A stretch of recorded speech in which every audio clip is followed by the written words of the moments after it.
there's a lot of change happening around us, and there are different types of changes, and some of the changes are such that they can be survived by the things that undergo these changes. So take, for example, the trees in front of this building. It's hard to imagine now, but they probably had green leaves in the spring, more colorful leaves in the fall, and they have no leaves whatsoever now. But it's still the same tree. We see the same tree all along. There are other types of changes, though, which the things involved do not seem to survive. For example, when it just burned down the tree, then there's just no tree there anymore. The individual just perishes in that case. That at least seems to be an intuitive model to think about change. I'm not just talking about philosophers, but just people in general seem to like this model of change. But philosophers like it too. For example, the Aristotelians. They have something like this, and they distinguish between substantial change and accidental change. And, just changing the colors of the leaves, say, that would be an accidental change. If I burn down the tree and spread its ashes, that would be substantial change. No tree anymore.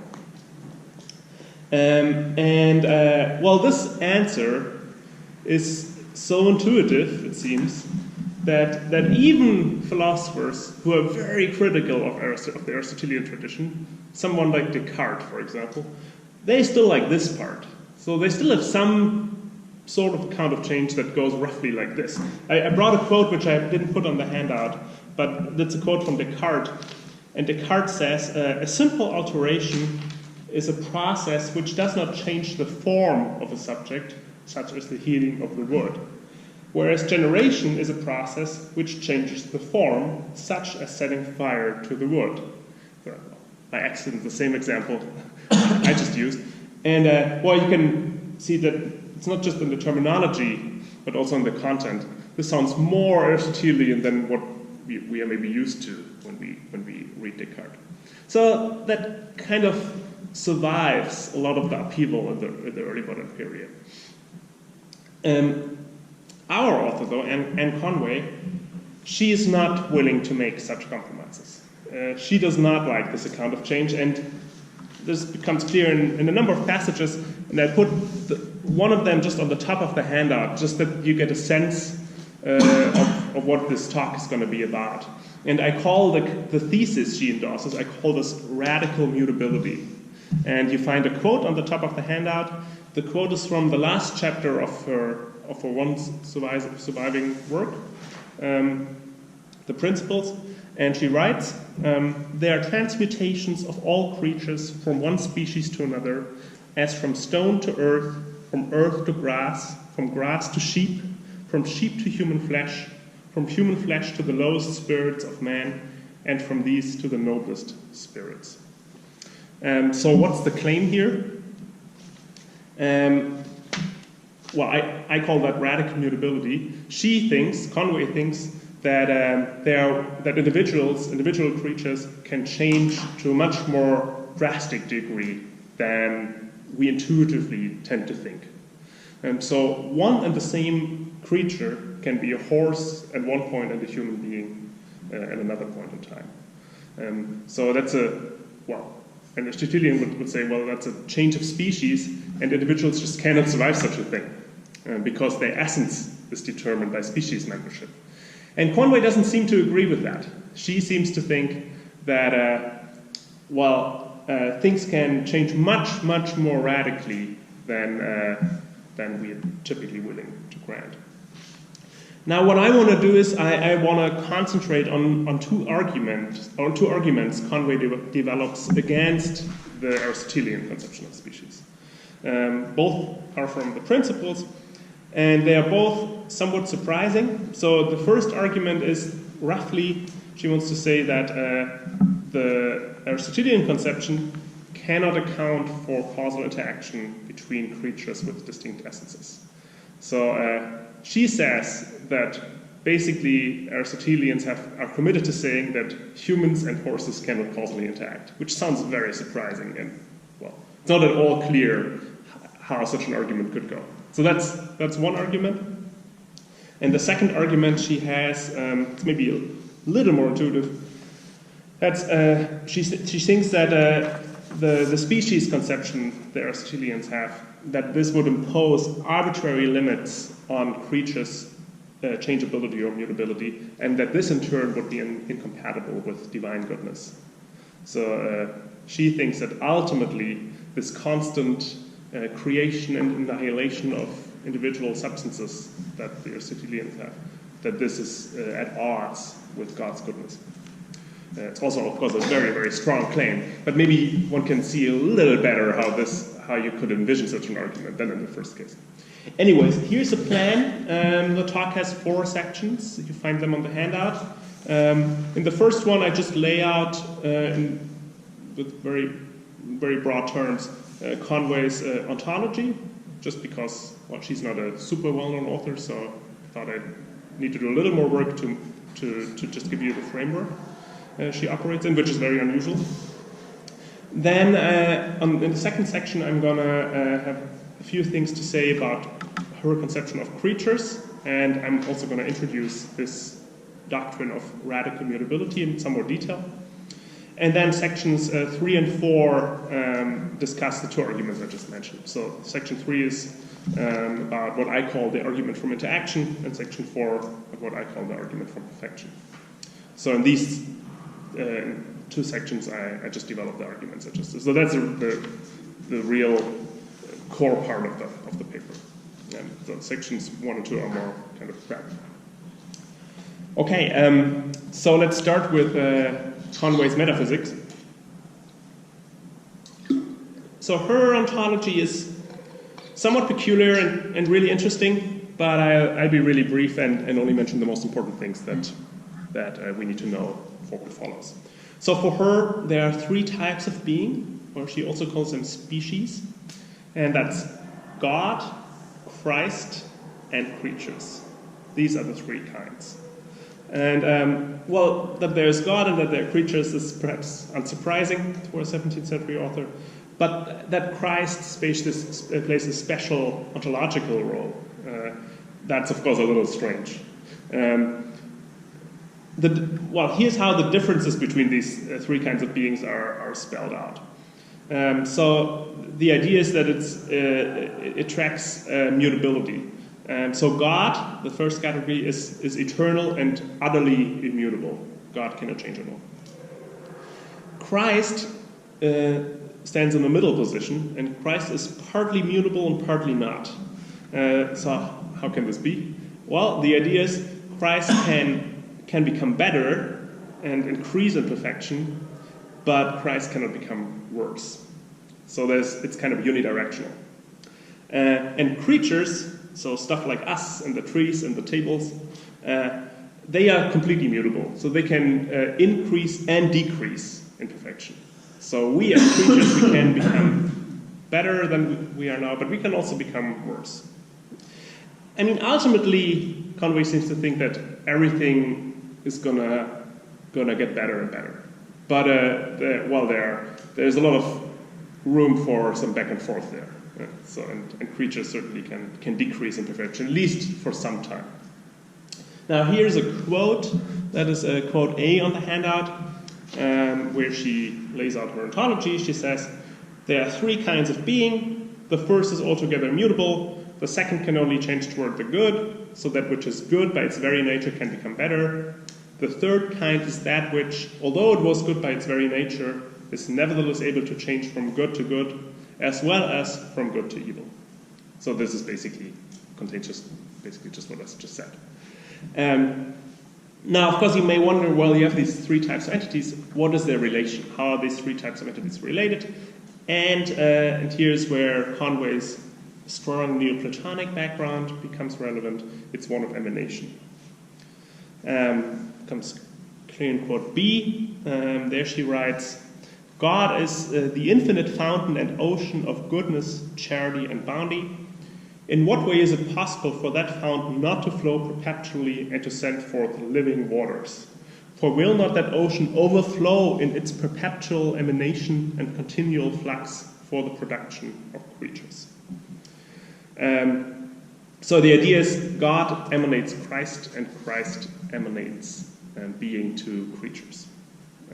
That's the rough picture. Now, of course, you may wonder what is emanation. It's kind of hard to explain without using any metaphors, like the flowing over metaphor, but thought it's maybe helpful to at least give you a rough understanding and mention some of the features of an emanated framework.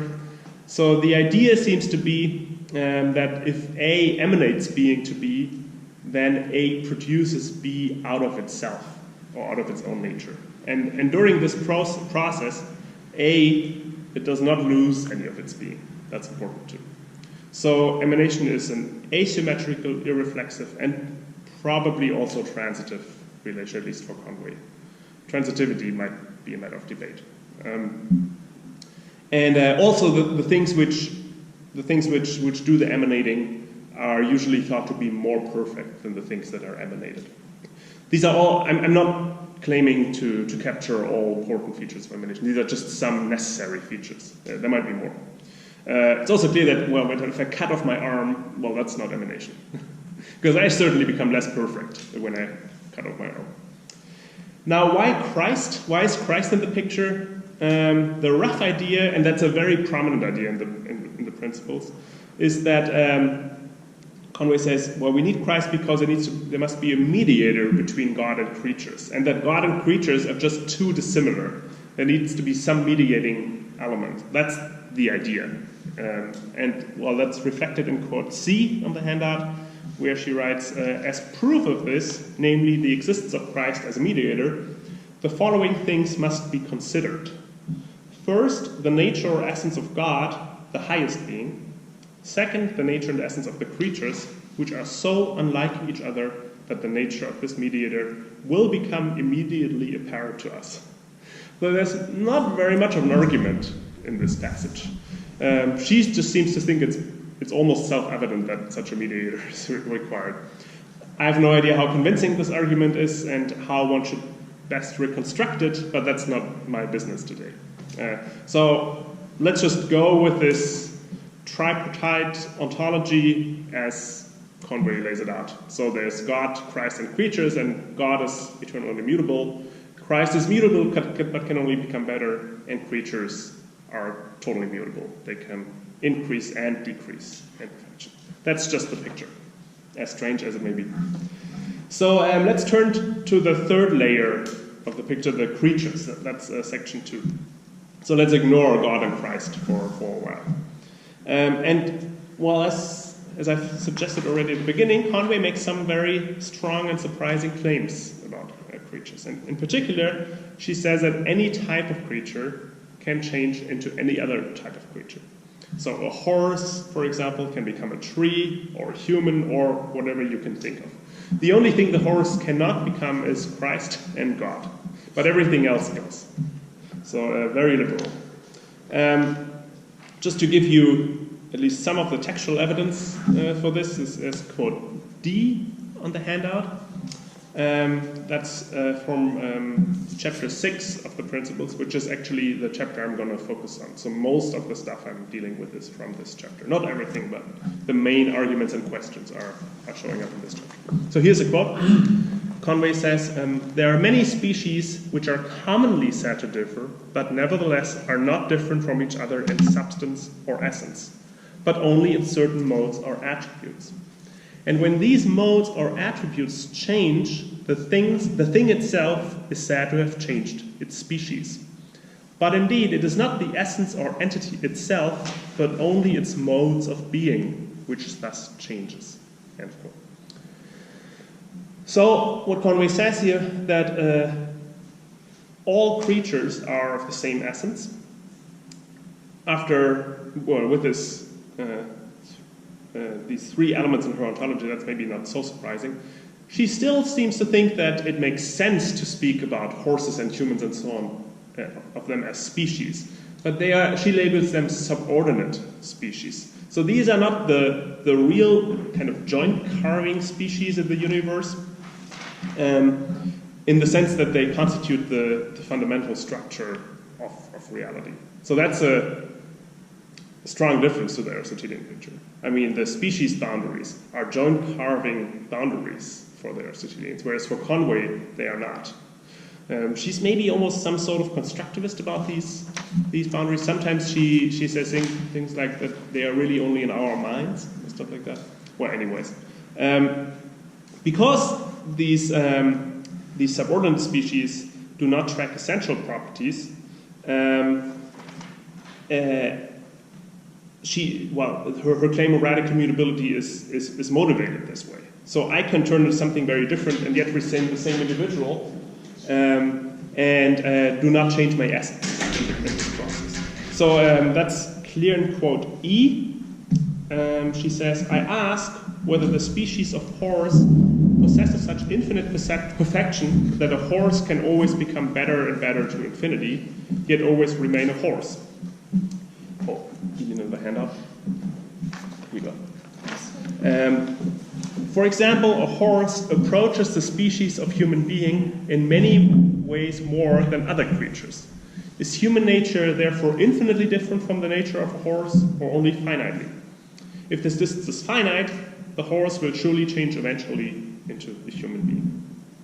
And obviously these questions here are rhetorical questions. She clearly endorses and claims. So this is then the thesis of radical mutability, and for clarity's sake I put that on the handout. It's just called radical mutability. And here's my kind of official version of this. Conway thinks that one and the same created individual can belong to subordinate species S1 at time t1 and to subordinate species S2 at time t2, with S1 unequal S2 and T1 unequal T2. Now, obvious question, why would anyone subscribe to such a claim? It's pretty bizarre. Do we really believe that I can turn into a horse and yet remain the same thing? Now, there are certainly a number of reasons why she holds this view. And I think in the literature so far, not many people even talk about this topic so much, but I think most people just assume that she simply thinks of it as a straightforward result of her tripartite ontology. That she just thinks, well, look, there are just these three types of species, and if you just accept this, well, there you have it. Then they're all creatures are of the same essence, and then you get the radical mutability basically automatically. Of course, the problem with this strategy is that not that many people will accept the ontology in the first place. So maybe not the best strategy to convince an opponent of your view. So what I want to do, I want to focus on two other arguments she has, I think, which are a bit more indirect and which are developed in the context of arguing against an opponent who will turn out to be basically an Aristotelian. And the key passage I want to focus on, that's passage F on the handout, and in particular the last very long sentence of this passage. I'm going to read it first, and then I'm going to comment on it and explain how this is. I'm going to use this to structure the rest of the talk. So here is the passage called F on page 2 of the handout. There are others, moreover, who multiply specific entities into their own distinct essences and attributes almost to infinity. This altogether upsets that exceptional order of things and quite obscures the glory of the divine attributes, so that it cannot shine with its due splendor in creatures.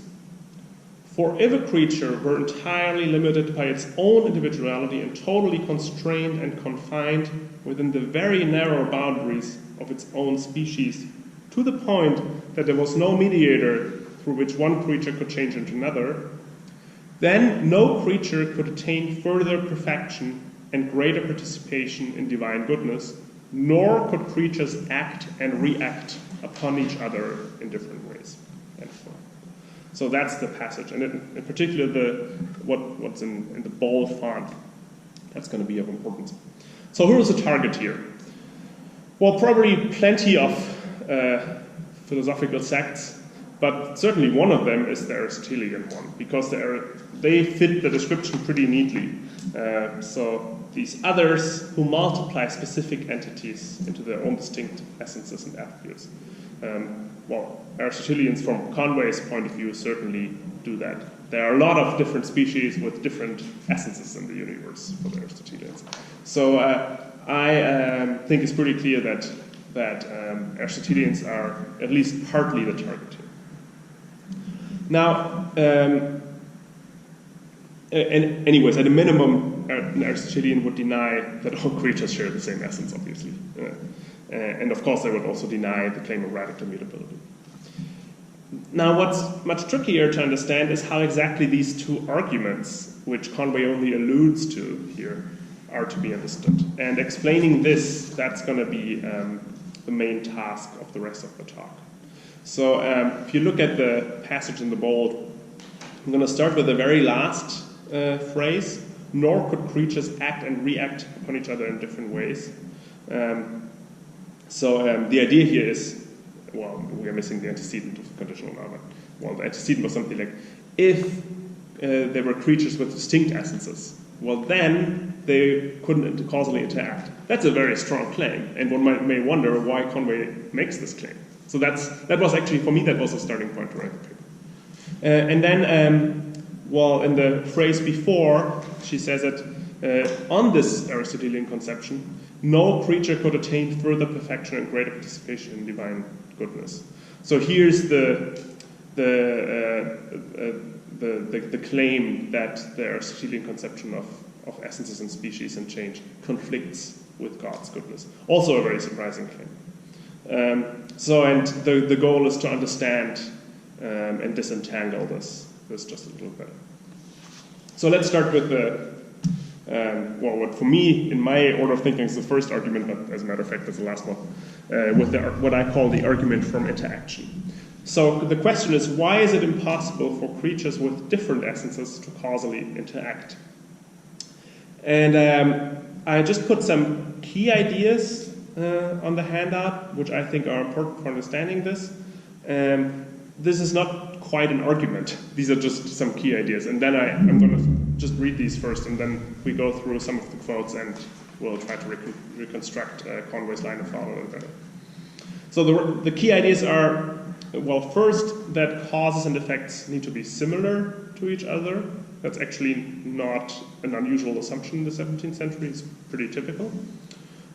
Someone who certainly endorses is Spinoza, for example. Descartes is among the proponents too. Then second, that similarity is, at least on the creaturely level, analyzed in terms of sameness of essence. And then two other ideas which are relevant is that Conway has a productive understanding of causation. That's not at all surprising for a 17th century author. So you can contrast, if you want, this with a Humean regularity account or a counterfactual account. She clearly doesn't like that. And then most importantly, I think, that all causation for her, even the causation that's happening between different creatures, is described in emanative terms by her. Okay, these are the four key ideas, and now let's delve into the argument in some more detail. So obviously there is some causation between entities with different essences for Conway, because there is some causation between God, Christ, and creatures. But even there, one important requisite for things to be causally related is similarity. So for Conway, cause and effects need to be similar to each other. That is clear from quote G. There she writes, such a mediator is necessary by the very nature of things, because otherwise a gap would remain, and one extreme would have been united with the other extreme without a mediator, which is impossible and against the nature of things, as is apparent throughout the entire universe. So the last phrase suggests that it also applies to the purely creaturely level, when God and Christ are not involved at all. And that's even more explicit in the next quote. Let's quote H. She says, my third argument is drawn from the great love and desire which spirits or souls have for bodies, and especially for those bodies with which they are united and in which they dwell. Now, the basis of all love or desire, which brings one thing to another, is that they are of one nature and substance, or that they are like each other or of one mind, or that one has its being from another. That's this passage is from chapter 8, where, well, you can see from the context, she argues against Cartesian substance dualism. And here, that's the important point I draw from this passage, similarity is equated with sameness of nature. That is, sameness of essence. Now, you may of course wonder, well, why do causes and effects have to be similar? And why, in particular, should we analyze a similarity in terms of sameness of essence? I mean, an Aristotelian might grant the similarity claim, as a matter of fact, but they would just not accept that it follows from this that cause and effect need to be of the same essence. That's a much, much stronger claim. I mean, why would you think that? And I think, well, I'm not sure I can give a satisfying answer to this, but I think that things become a little clearer once we pay attention to the fact that Conway ascribes to this emanative account of causation, and that she uses the emanative framework, which she inherits from the Neoplatonic tradition, and also applies it to the purely creaturely level. I talked to our colleague James Wilderding about this, who is an expert on Neoplatonism, and I asked him, well, how do the classic Neoplatonist authors, what do they think about it? And he said that he's not entirely sure, and that there's actually a debate in the literature on this, whether there is emanation on this purely horizontal level as well, or if it's just a top-down thing. So apparently it's a very contested issue, even when you speak about antiquity. In Conway, it's much clearer, fortunately. She certainly has the view that there is emanation on the horizontal level.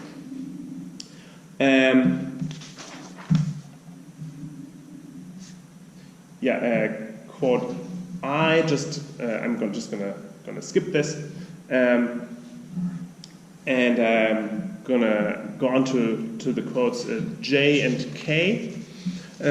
One thing that is really characteristic for Conway is that she thinks that everything hangs together really closely. Every creature is somehow related to every other creature in the universe. So here's a quote where this becomes clear. She says, "But a creature, because it needs the help of its fellow creatures, must be multiple in order to receive this help. For whatever receives something is nourished by it and thus becomes part of it. Therefore it is no longer one thing but many, and as many indeed as the things which it receives, and even greater than that. Thus there isn't a certain mutuality between creatures in giving and receiving, through which one supports another so that one cannot live without the other." So that's important. This picture is important for understanding Conway's thinking about causation. She thinks that each creature is nourished by or receives being from every other creature in the universe. And because there's this universal, sometimes Conway calls this universal sympathy among creatures, their essences also cannot differ because they are literally produced by one another. I think that's roughly the idea. So here's some textual evidence that this is actually what's going on. That's quote K. She says, "Moreover, a consideration of the infinite divisibility of everything into always smaller parts is not an inane or useless theory, but of the very greatest use for understanding the causes and reasons of things, and for understanding how all creatures, from the highest to the lowest, are inseparably united one to another by their subtler mediating parts, which come between them and which are emanations from one creature to another, through which they can act upon one another at the greatest distance."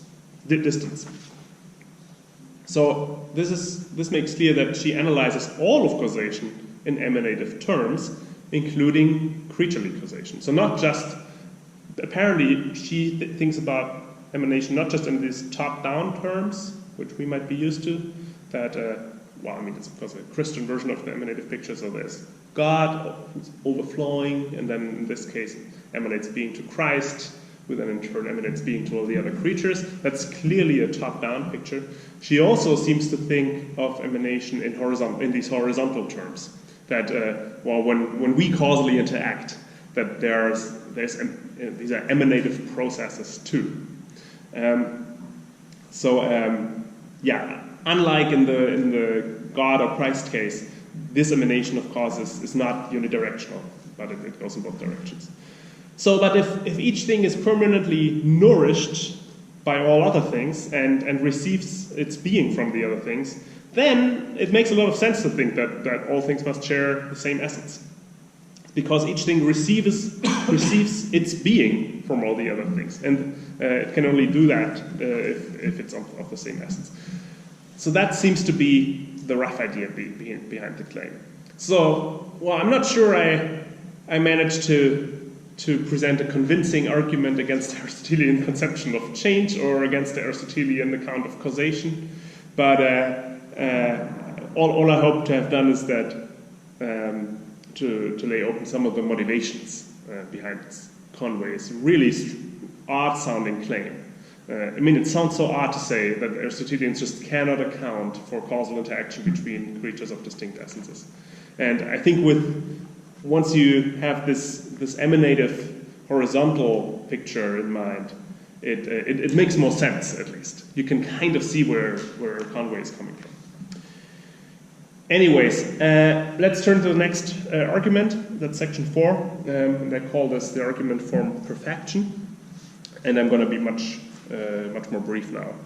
So here the question is, why should it be impossible for creatures with different essences to attain further perfection? And well, to understand this better, it's perhaps helpful to remind ourselves how Aristotelians think about generation and corruption. And Conway does this for us. She talks about Hobbes in chapter 9, and in particular about Hobbes' opponents. And they are, yes, it's clear from the context, they are clearly Aristotelian thinkers. So she says, let's quote L on your handout, Hobbes' adversaries generally deny the antecedent of that argument and affirm the contrary, namely that nothing of any sort can change into another. Thus, according to them, there is a continual annihilation of real substances and a production of new ones in this world. This, however, is so foolish that many others deny that wood changes into fire and afterwards into smoke and ashes. And ash. So the Aristotelian picture is thus that substances can go in and out of existence. So on this picture, substances are constantly annihilated and created too. And of course, there are many, many transformations in nature which are like this, where substances do not survive. Now, Conway thinks that this is incompatible with divine goodness. Now, why does she think so? She explains that in quote M.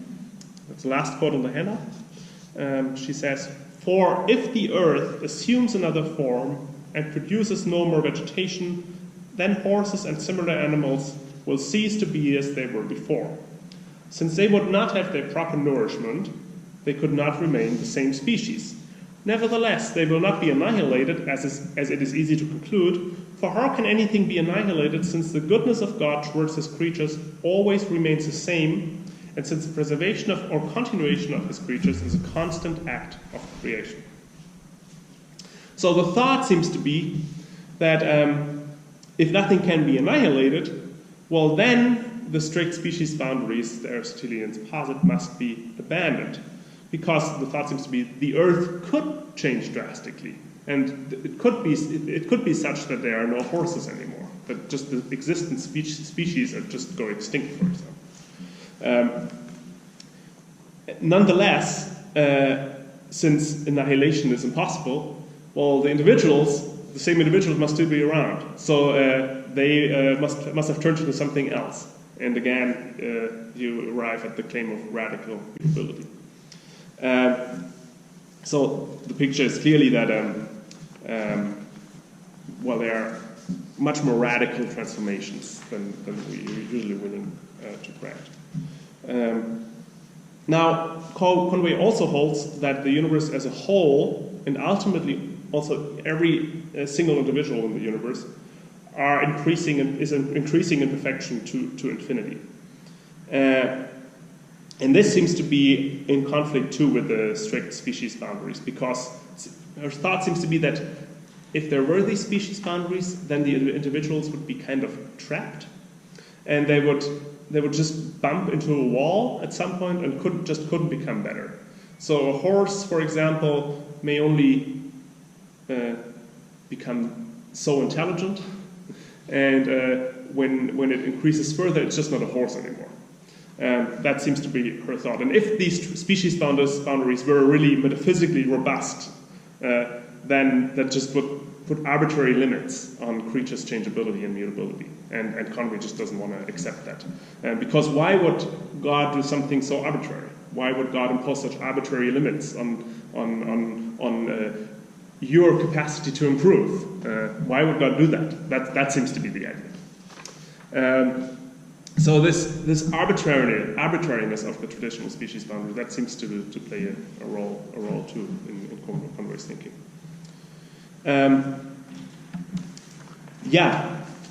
So this is the argument for perfection. Let me just sum up. So I think that Conway joins other early modern authors in their attack on Aristotelianism, but she does so in a different way than most other authors do. And we have seen that her notion of causation is one that involves emanation and production, and that her views of how individual creatures and the universe as a whole, that these views shape her critical stance towards the traditional species. Also, she targets aspects of the Aristotelian view that, for example, Descartes doesn't target at all. And also another aspect is she's not so focused. Her lines of criticism are just very different. I mean, she's not so focused on substantial forms, and she's also not so focused on supposedly mysterious and inexplicable powers, as many other early modern authors, like Hobbes, for example. So her criticism just comes from a very different direction. I think I should maybe end here so that we also still have some time for Q&A. Thank you. Okay. Well, thanks for having me.